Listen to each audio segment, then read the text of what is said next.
Do you know what is NM, AC, MAC, or FTP? Do you know what type of rider are you? Are you a sprinter? Or maybe a climber? Allow me to explain. Hi, I'm Gabriel and welcome to Cycling After Food.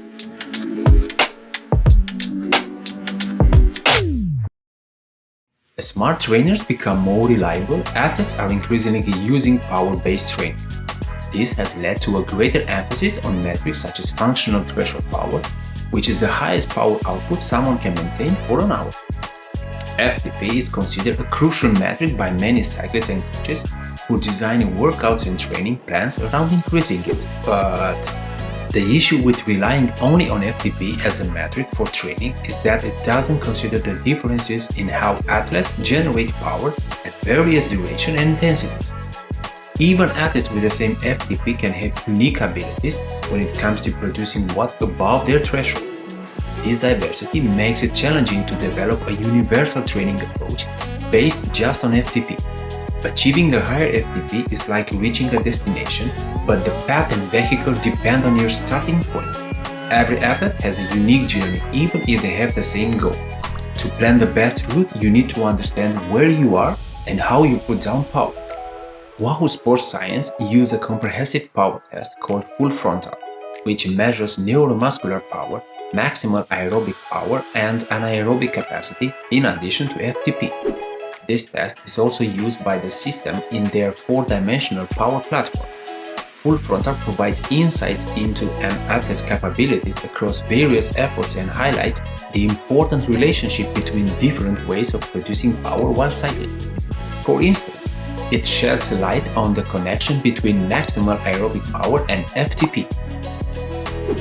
First of all, functional threshold power, or FTP, is a well-known metric used by most training apps. It is usually calculated as 95% of a peak 20 minutes power. However, this may not be accurate for everyone, as a single 20-minute test can overestimate FTP. By the way, if you want to learn more about FTP, I will leave a link for a video down in the description. The next one is the maximum aerobic power, or MAP, which is a crucial predictor of endurance performance as it represents your upper limit for aerobic power production. It's important to improve this metric if you want to enhance your ability to sustain longer efforts. Your anaerobic capacity, or AC, measures your ability to perform short, high-intensity efforts and recover quickly from them. It's determined by your 1-minute effort at the end of the test and gives an indication of your ability to go hard again, to recover and do it all over again. While a fresh peak power output will be higher, it doesn't account for your recovery ability.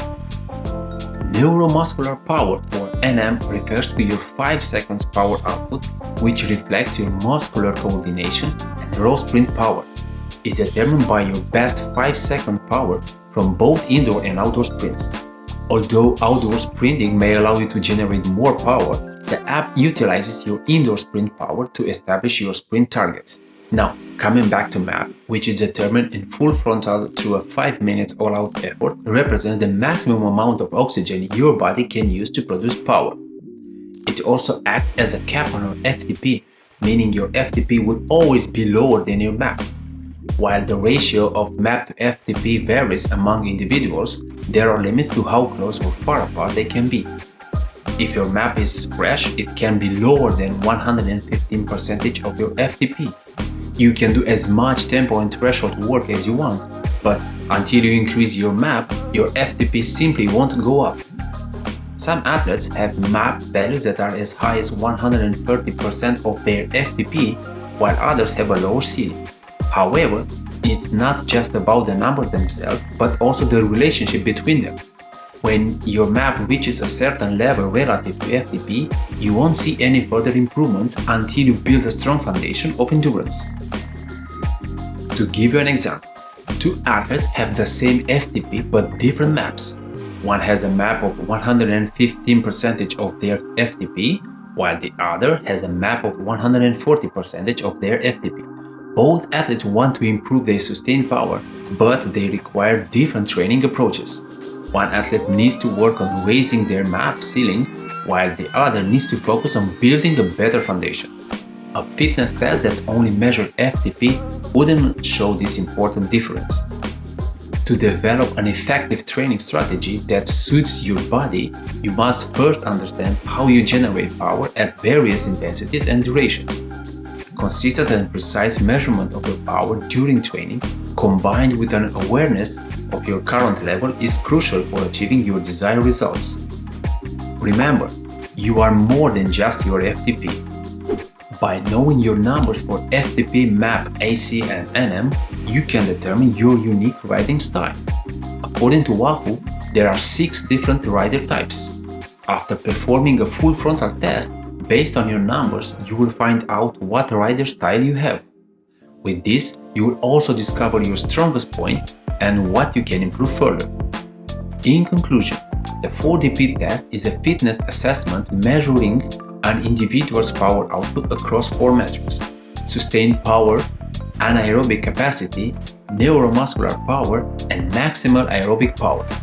The test is typically conducted on a stationary bike or trainer and involves a series of intervals at increasing intensities. Thank you for watching, and till the next time, let's spin the wheels!